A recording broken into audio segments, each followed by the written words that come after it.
राम राम नमस्कार सभी कर्मचारी साथियों को स्वागत है आपका अपने चैनल हरियाणा कौशल रोजगार निगम में।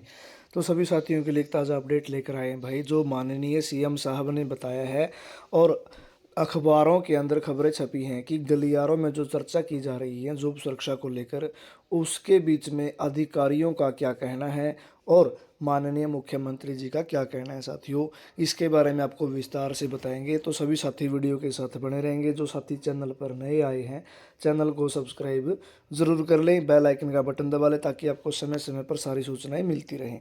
तो बता देते हैं कि आपको थंबनेल के ऊपर भी देख रहे हैं कि सीएम नायब ने बताया कि अधिकारी पता कर लें 1,20,000 में से कितने को मिली है जॉब सुरक्षा। पार्ट 1 और बिना कौशल में गए कर्मचारियों को एक्ट में नाम ही नहीं है, अधिकारी वर्ग ने कहा है। तो साथियों, इन दोनों की बातों में क्या कुछ सच्चाई है वो आपको दिखा देते हैं। तो साथियों, दिखाएंगे क्या कुछ खबरें छपी हैं। मुख्यमंत्री जी, पता कर ले 1.20 लाख में से कितने को मिली जॉब सिक्योरिटी। गलियारे में चर्चा हो रही है कि मुख्यमंत्री नायब सिंह सैनी ने विधानसभा चुनाव से पहले 1.20 लाख अस्थायी कर्मचारियों को जॉब सिक्योरिटी देने का कानून बनाया था। चूँकि तब विधानसभा सत्र नहीं बुलाया गया था, इसलिए अध्यादेश जारी कर दिया गया था।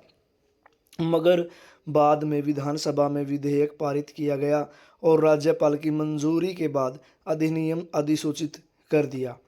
गलियारे में चर्चा हो रही है कि मुख्यमंत्री नायब सिंह सैनी और उनके मुख्य प्रधान सचिव राजेश खुल्लर के इतने गंभीर प्रयासों के बावजूद अधिकतर विभागों में, निगमों में और बोर्डों में पात्र कर्मचारियों को जॉब सिक्योरिटी नहीं दी जा रही है।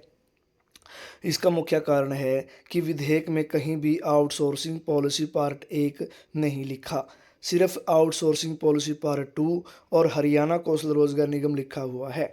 सभी बोर्ड, विभागों में, निगमों में प्राधिकरणों के स्थापना शाखा एस्टैब्लिशमेंट ब्रांच के बाबू एक खामी बताकर आउटसोर्सिंग पॉलिसी पार्ट 1 के उन अस्थायी कर्मचारियों को जॉब सिक्योरिटी एक्ट का लाभ नहीं दे रहे हैं जिन्हें हरियाणा कौशल रोजगार निगम में पोर्ट नहीं किया गया और अभी भी आउटसोर्सिंग पॉलिसी पार्ट 1 के तहत ही नौकरी कर रहे हैं।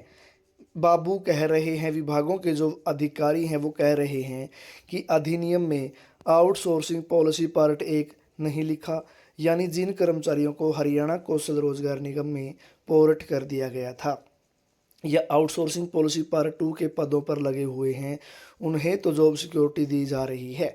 इसलिए गलियारे में कहा जा रहा है कि मुख्यमंत्री जी एक बार अधिकारियों से पता कर लें कि 1.20 लाख अस्थायी कर्मचारियों में से कितने कर्मचारियों को जॉब सिक्योरिटी मिली है। अगर मुख्यमंत्री पता लगाएंगे तो चौंकाने वाले आंकड़े सामने आएंगे। गलियारे में कहा जा रहा है कि अभी जॉब सिक्योरिटी एक्ट के तहत नियम बनने हैं। इन नियमों में आउटसोर्सिंग पॉलिसी पार्ट 1 स्पष्ट रूप से लिखा जाए और यह भी स्पष्ट लिखा जाए कि आउटसोर्सिंग पॉलिसी पार्ट 1 के तहत लगे जिन कर्मचारियों की 15 अगस्त 2024 को 5 साल या इससे ज़्यादा समय हो गया है और वे हरियाणा कौशल रोजगार निगम में पोर्ट नहीं हुए हैं, उन्हें भी जॉब सिक्योरिटी एक्ट का लाभ मिलेगा। हालांकि मुख्यमंत्री नायब सैनी सार्वजनिक मंचों से यह बात बोलते रहते हैं कि आउटसोर्सिंग पॉलिसी पार्ट 1 के तहत कर्मचारियों को भी जॉब सिक्योरिटी मिल गई है, मगर वास्तविकता में उन्हें नहीं मिली है जो हरियाणा कौशल रोजगार निगम में पोर्ट हुए हैं। जी हाँ साथियों, ये खबर तो सच्चाई है। अभी तक पार्ट 1 के कर्मचारियों को जॉब सिक्योरिटी नहीं मिली है। अब देखना ये है कि जॉब सुरक्षा नियम जो तैयार कर लिए गए हैं, उन नियमों में क्या कुछ लिखा जाएगा और क्या कुछ उसमें बताया जाएगा पार्ट 1 के कर्मचारियों को, वो तब पता लगेगा जब जॉब सुरक्षा नियम धरातल पर आ जाएंगे साथियों।